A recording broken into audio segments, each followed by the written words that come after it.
I want to bring in former New York City mayor and former presidential candidate himself, Rudy Giuliani, right now on set. Mr. Mayor, good to see you. Good to see you, Thank you so much for joining us. Your reaction to James Comey yesterday?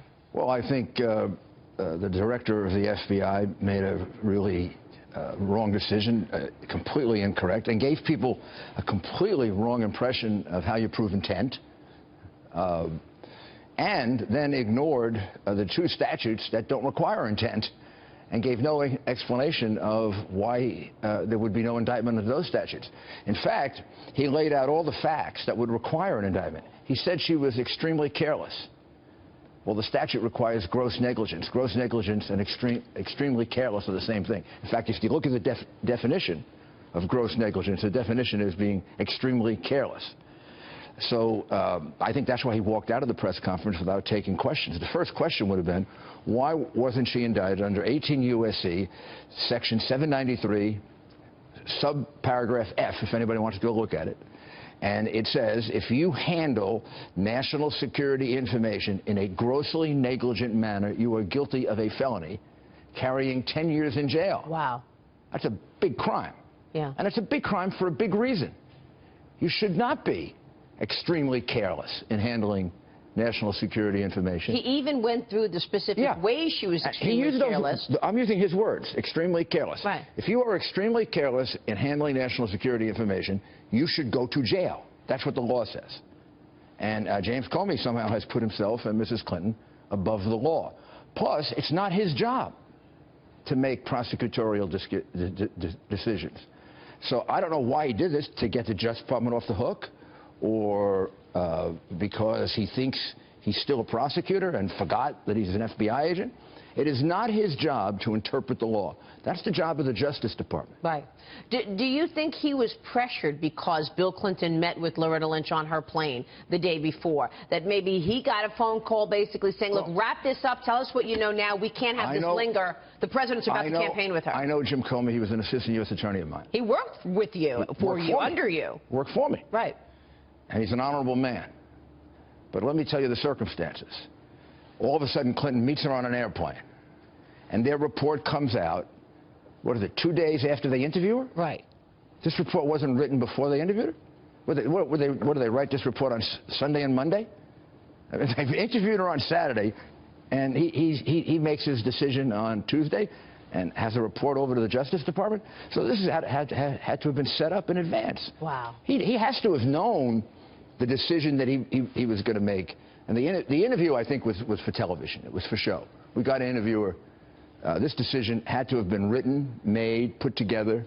And then the failure to indict her under the two, let's call them non-intent statutes, is a total outrage. He laid out a case that a first-year prosecutor could prove in court. Now, second, on intent, we don't prove intent by somebody saying, I committed insider trading. I am giving a bribe.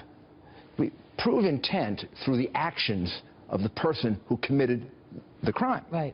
Now, you look at the false statements on the front page of the Wall Street Journal. Every one of those false statements is evidence of consciousness of guilt. The destruction of 34,000 emails is overwhelming evidence of consciousness of guilt, particularly since he found among some of the 34,000 we could retrieve relevant evidence. So she destroyed evidence. And he found those emails from the people she were talking to because they were destroyed. They were not to be gotten. And by the way, right. While a Benghazi investigation was going on, which is called obstruction of justice, right? I mean, it's mind-boggling what he did here. What does this mean to you? She carelessly used national security information. The Congress of the United States says that all of us, rich or poor, powerful or not powerful, if we do that, we go to jail. So I think he ripped the blindfold off the statue of justice. I mean, it's disgraceful, and it is, to me, personally upsetting as a 15, 16-year veteran of the Justice Department. I bet it is. I bet it is. It hurts me to see this happening to the FBI. As Jim Kallstrom said, there are FBI agents that I talked to yesterday who, I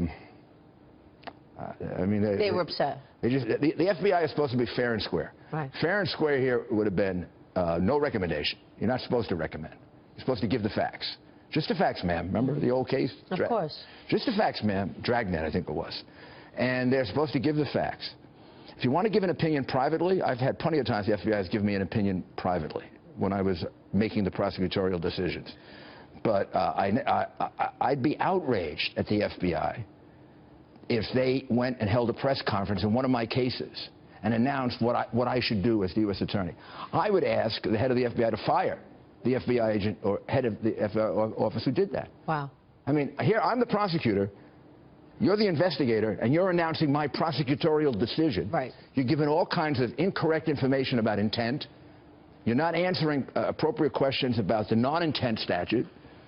And that's just my decision, not yours. You have just overstepped what the bounds of your office. Does this tell you anything about what is to come with the investigation around the foundation? That's number one. I don't trust anything.